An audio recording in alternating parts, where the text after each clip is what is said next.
Mastrop has teamed up with the esports team over at Roguecat to carry an exclusive professional-grade mouse. With extreme precision and DPI with built-in technology called Owl-Eye, the Roguecat mouse is perfect for serious competitive gamers in FPS, MOBAs, MMOs, and more. The Roguecat mouse is on discount only on Mastrop for this week, so check out the link in the description and get your Roguecat gear today. Hey y'all, Moses here. Today we're going to be talking about optimizing PUBG. Now, fair warning, a lot of the stuff that we're going to cover today has been covered in previous video guides I've done on this topic. However, I've had a change of heart in a couple of different areas regarding visibility in PUBG. So we're going to start from the beginning and go all the way through it, and I'll talk about some of the in-game stuff more in depth when we get there. So the first thing we're going to want to do is set up our Nvidia control panel. This is an Nvidia-based guide. I only use Nvidia products. So if you're an AMD user, there might be some stuff you can do, but it won't be covered in this video. So let's jump right into the program settings.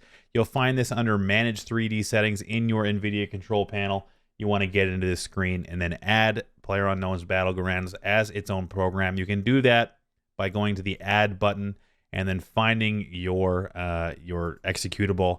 In this case, it's going to be in your Steam apps, common PUBG TSL game, and then you find your binary.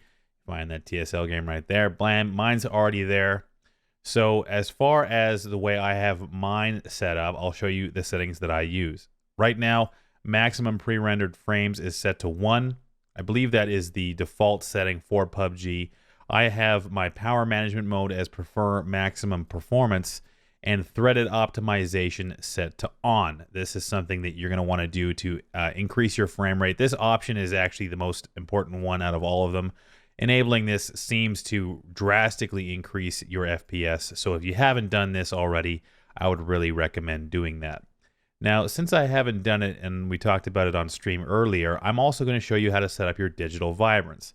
All you're going to want to do is adjust your desktop color settings and increase this key point right here, this digital vibrance.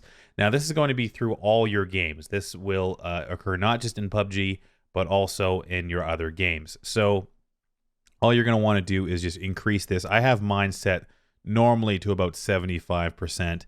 This is going to make your colors much more rich in the game. You can see already the difference between my background with and without you, so you can kind of see what it looks like if you just set it to the default, which is 50%, and then the saturation and the color becomes a little bit more vibrant once you increase that. So I use that for my in-game setting. 75% is where I'm at. I've played the game without it. It's not necessary, but it really does give the game a little bit more of a vibrant look. Just be mindful of the fact that in darker areas that it might be a little bit more difficult to see enemies, but that is very situational. Oftentimes, it won't matter whatsoever. So now let's jump into the game itself.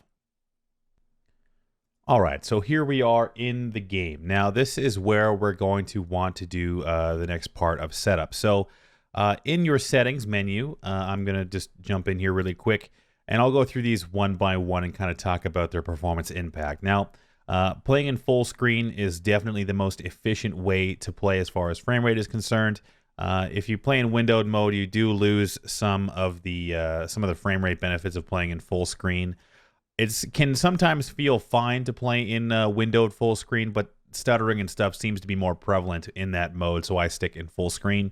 I play now on 1440p. Obviously, you want to set this to your native resolution on your monitor. Most of you, I imagine, will be 1080p. FOV, we're going to cover separately, so you'll notice mine is set to 85, but we're going to get to that a little bit later. My brightness is 86. I don't know why it's 86. It just is.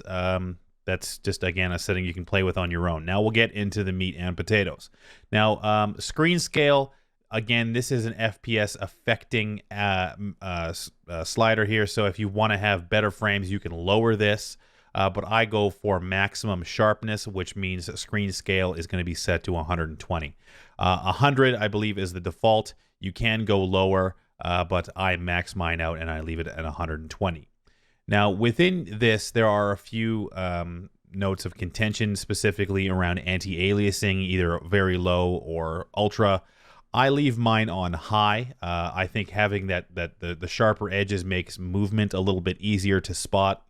And when it's on low, the game just looks a little bit too fuzzy and things bleed into each other. And on a map like Sanhok, for instance, that can be problematic. You want to see as many sharp edges and spot that movement as much as you can. So I leave my anti-aliasing on high specifically. For post-processing, I have found that medium brings out the most sharpness in the map. I've tested this on all different settings, and medium is my preferred setting for post-processing. Shadows you can leave on very low.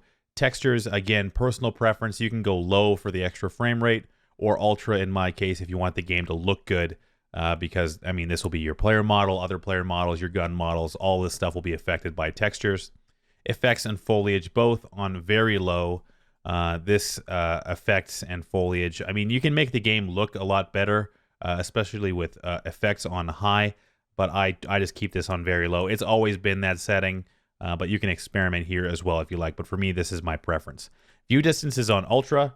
This allows me to see vehicles and other map items from the plane a little bit easier. You can lower this if you like. I like to have mine on ultra. It helps with various different things, specifically when in the plane, and you can kind of see specifically where you want to land. Other than that, most FOV stuff, or sorry, most view distance stuff is not going to matter too much, even if it's on very low. It used to be where you couldn't render grass beyond a certain radius on very low. So for now, I leave mine on ultra. VSync is off. Motion blur obviously off as well. We don't want any level of visual cloudiness on our screen. I have my Nvidia highlights turned on. You can do so as well. There's no impact to the game as far as I'm aware when it comes to this. Now, just for the sake of completeness, you can see my sensitivity and everything here. This is a question I get a lot. I have now... I've been thinking about going to an individual sensitivity for all of my scopes. And you know what? Since they look so similar now anyway, I'm just going to go ahead and do that. So my scope sensitivity is now 37. Okay, so I play with 400 DPI. Just keep that in mind. But this is my my sensitivity for everything right now. As far as keybinds are concerned, I won't get into this too much, but let's continue on. Sound... Well, this is something where you can, depending on where your threshold for pain is, you can max your sound out and hear everything. This game will make you go deaf eventually. Just keep that in mind. I think I've already gone deaf based on the old buggy and red zone, and some other things as well. So, all right, UI stuff. This is all up to you. I'm hold to ADS, and I have my replay and death cam enabled. There was a time where having replay enabled did drastically affect your client performance. You can disable this for that extra frame rate if you like. I keep my replays, and I mean, experiment to see what you think is best. Now we're going to have the frame rate conversation. So I'm going to jump into a game, and we're going to do some talk about FOV.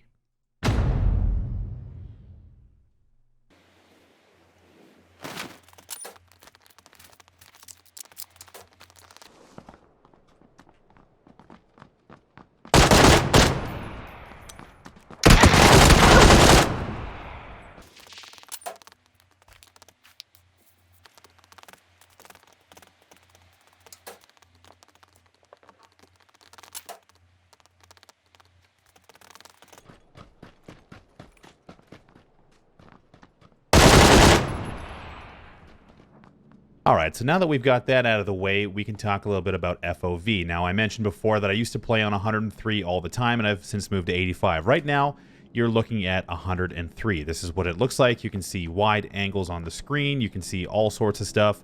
And what I wanted to focus on, and the reason why I've switched to 85, is this reason particularly. So in a place like Sanhok, like we're playing right now, lots of windows, lots of places to hide, that kind of thing. You can generally, with a scope, see everything just fine. But let's say you don't have a scope. Let's say you're in the middle of an early game situation and you're trying to get eyes on someone who's a little bit further away in a window or something like that. All of a sudden, the edges of your screen become less and less important. So in this case, I'm going to move back to 85 and show you the difference. And just like that, you can see now how much clearly everything is ahead of you. Now, you lose that peripheral vision, those edges of the screen, but in my opinion, the way that most people play games is center point focused. You have your crosshair and your gun kind of in the center of the screen, and that's where you spend most of your time looking. And good players will spend a lot of time jumping around, looking around, taking a look at their surroundings, and using their mouse to move around rather than just using their eyes to look at the edge of the screen. Now, to give you another example as to what it looks like otherwise, you can see that you gain a lot on the edges of the screen, but that center point becomes further away due to that zoom out. Again, back to 85 to see the difference, and you'll see that you get a lot more visibility without magnification with that 85 FOV. Now, again, if you prefer to have that extra peripheral vision, that's fine. But in my practice in using this new FOV, something I've only been doing for about a week, I have found it much easier to spot enemies when I'm center focused. And that means even further away up on those cliffs or anywhere really where you're looking at the center of the screen is going to be a little bit more magnified and a little bit easier to see enemies. This has helped me spotting enemies on the move in stationary positions because it's just a little bit easier to see. So I don't want to talk too much about this setting, but this is something I found to be very beneficial in spotting enemies, and I wanted to pass this along to you. Maybe this is something you'd want to try if you have been using that wide-angle FOV for as long as I have. So I think I'm going to stop the guide video there. Thank you guys for taking the time to watch this video.